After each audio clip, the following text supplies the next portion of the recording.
जनता की ताकत न्यूज़ में स्वागत है आपका। मैं मोहम्मद अमीन भट्टी। 13 दिसंबर 2001 को दिल्ली में क्या हुआ था और कितने आतंकवादी आए हुए थे और उन्होंने संसद पर हमला कैसे और किस तरह किया था और उनके पास कौन कौन से हथियार थे, कितने सांसद संसद भवन में मौजूद थे, ये हम आज आपको बताने जा रहे हैं। 13 दिसंबर 2001 के दिन भारतीय संसद में सुबह आमतौर पर रोज की गहमागहमी थी। शीतकालीन चल रहा था। कतई अंदाज नहीं था कि थोड़ी ही देर में आतंकवादी इस परिसर में घुसकर आतंक फैलाने वाले हैं। भारतीय लोकतंत्र के इतिहास में ये एक ऐसी घटना थी जिसने पूरे देश को हिलाकर रख दिया था कि आतंकवादी ये हरकत भी कर सकते हैं। पूरा देश सन्न हो गया था और आखिर संसद पर हमला कैसे हो सकता है। ये हमला लश्कर तैयबा और जैश ए मोहम्मद जैसे आतंकवादी ग्रुप ने किया था। आतंकवादियों की संख्या 5 थी। ये सभी आतंकवादी हथियार बंद थे। उन्होंने संसद भवन पर बमों और गोलियों से हमला कर दिया था। इस हमले में 14 लोग मारे गए थे। इस हमले में 5 आतंकवादी भी शामिल थे और 8 सुरक्षाकर्मी और एक माली भी इस हमले में शहीद हुए थे। संसद परिसर में गोलियों की आवाजें गूंजने लगी। आतंकवादी AK-47 लेकर एक सफेद एम्बेसडर कार से संसद परिसर में घुसे थे। शुरू में तो आतंकवादी जिस तरह कार से अंदर घुसे उससे सुरक्षा कर्मियों को कतई नहीं लगा कि वो आतंकवादी है, लेकिन बाद में परिसर में उनकी हरकतों से ये अंदाजा हो गया कि ये पुलिस की वर्दी पहनकर जो अंदर घुसे हैं उनके इरादे कुछ ठीक नहीं है, उनके इरादे नेक नहीं लग रहे हैं और वो कुछ गलत काम से आए हुए हैं। उस दिन कब क्या हुआ और कैसे हुआ इसकी जानकारी हम आपको दे रहे हैं। जो कुछ उस दिन हुआ उस पर आज भी विश्वास करना मुश्किल है, लेकिन इस घटना के बाद संसद भवन की सुरक्षा व्यवस्था में आमूलचूल बदलाव हुआ। इस बदलाव में नई तकनीक की भी मदद ली गई और सुरक्षा बढ़ा दी गई। सुबह 11:20 उस रोज ये वक्त था लोकसभा और राज्यसभा दोनों ही ताबूत घोटाले पर मचे बवाल के चलते स्थगित हो चुकी थी। वक्त 11:20 का था। इसके बाद तमाम सांसद संसद भवन से बाहर निकल गए। कुछ ऐसे थे जो सेंट्रल हॉल में बातचीत में मशगूल हो गए, कुछ लाइब्रेरी की तरफ बढ़ गए, कुछ मिलाकर सियासी तनाव से अलग माहौल खुशनुमा ही था। किसी को अंदाजा भी नहीं था कि आगे क्या होने वाला है। उधर दूर एक सफेद रंग की एम्बेसडर कार संसद मार्ग पर दौड़ी चली आ रही थी। धनधनाती हुई लाल बत्ती और सायरन की आवाज़। किसी को शक की गुंजाइश भी नहीं थी। ये कार विजय चौक से बाएं घूमकर संसद की तरफ बढ़ने लगी। इस बीच संसद परिसर में मौजूद सुरक्षा कर्मियों के वायरलेस सेट पर एक आवाज़ गूंजी। उपराष्ट्रपति खुसरो घर के लिए निकलने वाले थे, इसलिए उनकी कारों के काफिलों को आदेश दिया गया कि तय जगह पर खड़ी हो जाए। ये जगह थी संसद भवन के गेट नंबर 11 के सामने। चंद ही सेकंडों में सारी गाड़ियां गेट नंबर 11 के सामने आकर लग गई। उपराष्ट्रपति किसी भी वक्त बाहर आने वाले थे। तब तक सफ़ेद एम्बेसडर कार लोहे के दरवाजे को पार करते हुए गेट नंबर 12 तक पहुंच चुकी थी। इसी गेट से राज्यसभा के भीतर के लिए रास्ता जाता है। कार इस दरवाजे से उधर की ओर आगे बढ़ गई जहां उपराष्ट्रपति की कारों का काफिला खड़ा था। 11:35 दिल्ली पुलिस के असिस्टेंट सब इंस्पेक्टर जीतराम उपराष्ट्रपति के काफिले में एस्कॉर्ट 1 कार पर तैनात थे। जीतराम को सामने से आती हुई सफेद एम्बेसडर कार दिखाई दी। सेकंडों में ये कार जीतराम के पास आ गई। उसी कार के चलते रास्ता थोड़ा सकरा हो गया था। एम्बेसडर की रफ्तार धीमी होने के बजाय और तेज हो गई। वो कार की तरफ देखता रहा। अचानक ये कार बाईं ओर मुड़ गई। जीतराम को कार के ड्राइवर की ये हरकत थोड़ी अजीब लगी। जब कार पर लाल बत्ती है, गृह मंत्रालय का स्टिकर है, तो फिर वो उससे बचकर क्यों भागी।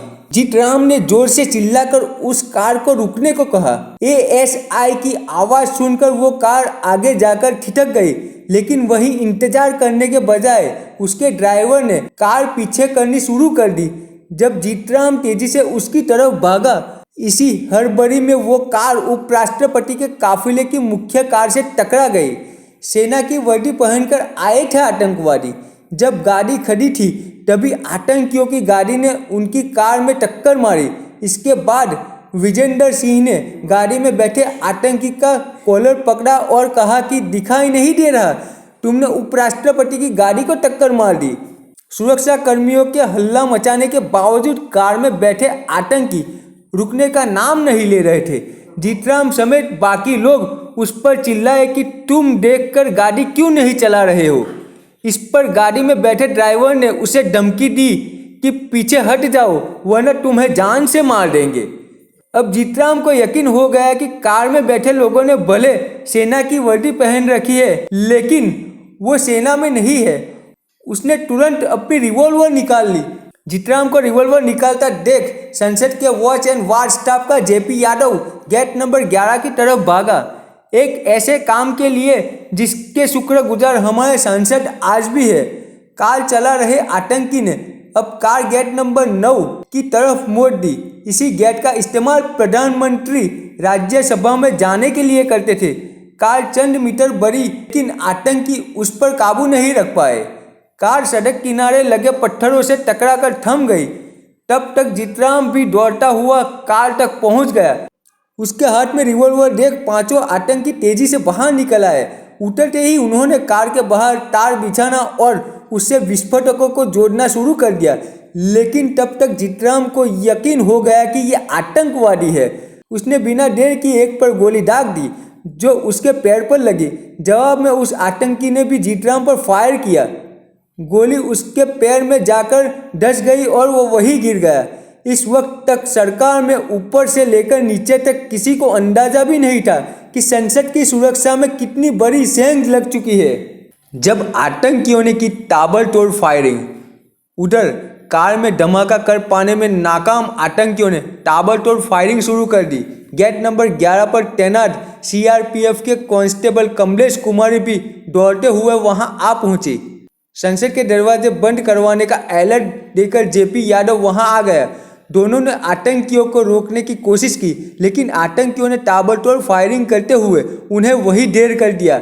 आज़ाद देश के सबसे बड़े आतंकी हमले की शुरुआत करने के बाद जब आतंकी गोलियां चलाते और हैंड ग्रेनेड फेंकते हुए गेट नंबर 9 की तरफ भागे, संसद परिसर में ताबड़तोड़ गोलियां की आवाज़ ने सुरक्षा कर्मियों में हड़कंप मचा दिया। उस वक्त 100 से ज़्यादा सांसद मेन बिल्डिंग में ही मौजूद थे। पहली फायरिंग के बाद कई सांसदों को इस बात पर हैरत थी कि आखिर कोई कैसे संसद भवन परिसर के नज़दीक पटाखे फोड़ सकता है। लेकिन तब तक संसद की सुरक्षा में लगे लोग पूरी तरह हरकत में आ चुके थे। गहरे नीले रंग के सूट पहने हुए सुरक्षाकर्मी परिसर के भीतर और बाहर फैल गए।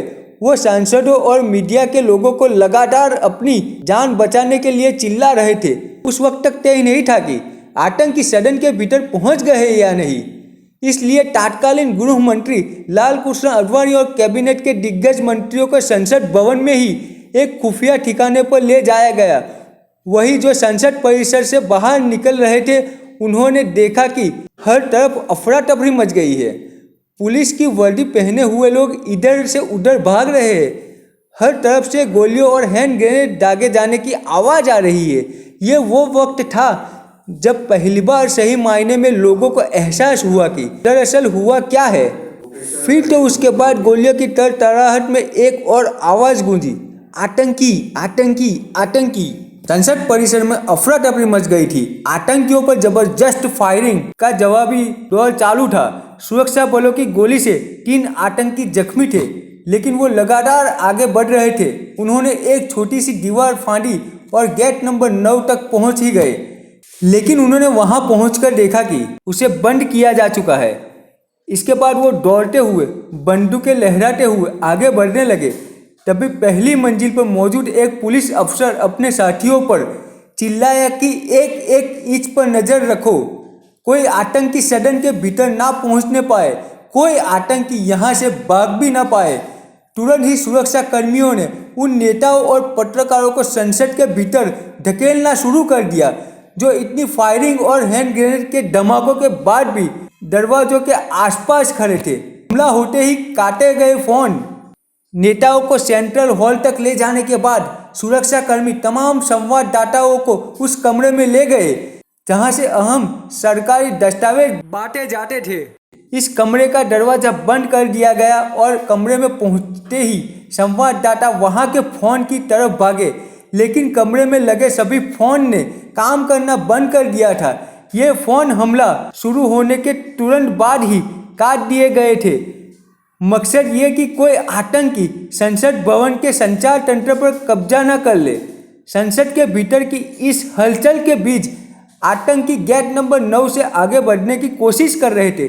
4 आतंकी गेट नंबर 5 की तरफ लपके भी, लेकिन उन 4 में से 3 को गेट नंबर 9 के पास ही मार गिराया गया। हालांकि एक आतंकवादी गेट नंबर 5 तक पहुंचने में कामयाब रहा। यह आतंकी लगातार हैंड ग्रेनेड भी फेंक रहा था। इस आतंकी को गेट नंबर 5 पर कांस्टेबल शमबीर सिंह ने गोली मारी। गोली लगते ही चौथा आतंकी भी वहां गिर गया। 5वां आतंकी मचाता रहा कोहराम।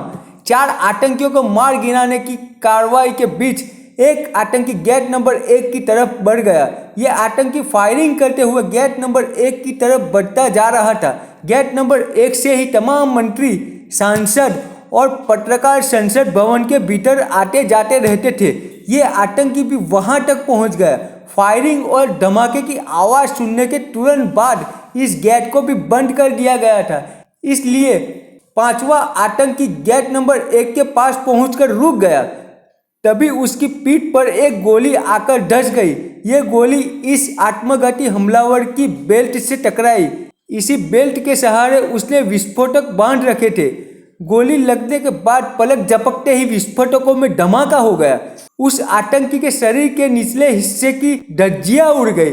खून और मांस के टुकड़े संसद भवन के पोर्च की दीवारों पर चिपक गए और जले हुए बारूद और इंसानी शरीर की गंध हर तरफ फैल चुकी थी। 5 आतंकियों के ढेर होने के बावजूद इस वक्त तक ना तो सुरक्षा कर्मियों को पता था और ना ही मीडिया को अंदाजा था कि आखिर संसद पर हमला कितने आतंकियों ने किया था। अफरा तफरी के बीच ये अफवाह पूरे जोरों पर थी कि एक आतंकी संसद के भीतर भी घुस गया है। इसकी एक वजह थी कि मारे गए 5 आतंकियों ने जो हैंड ग्रेनेड चारों तरफ फेंके थे, उनमें कुछ आतंकियों को मारे जाने के बाद फटे संसद के भीतर और बाहर मचे घमासान के बीच सुरक्षा कर्मियों को कुछ वक्त लगा यह तय करने में कि क्या खतरा वाकई टल गया है। आधे घंटे के भीतर सभी आतंकियों के मारे जाने के बावजूद वो कोई रिस्क नहीं लेना चाहते थे। तब तक सुरक्षा बल के जवान संसद और आसपास के इलाकों को बाहर से भी घेरे चुके थे। गोलियों की आवाज़, हैंड ग्रेनेड के धमाके की जगह एक एम्बुलेंस के सायरन ने ले ली थी। तो इस तरह हमने आपको बताया कि 13 दिसंबर 2001 आतंकियों ने हमला किया। तब 100 सांसद मौजूद थे और उन्होंने किस तरह हमला किया और वो कैसे मारे गए, उसकी पूरी जानकारी हमने आपको दे दी है। तो ज़्यादा जानकारी और समाचारों के लिए हमारी चैनल जनता की ताकत को सब्सक्राइब करें और बाजू में बेल का बटन दबाएं ताकि आपके पास सबसे पहले हमारे समाचार और जानकारी पहुंचे।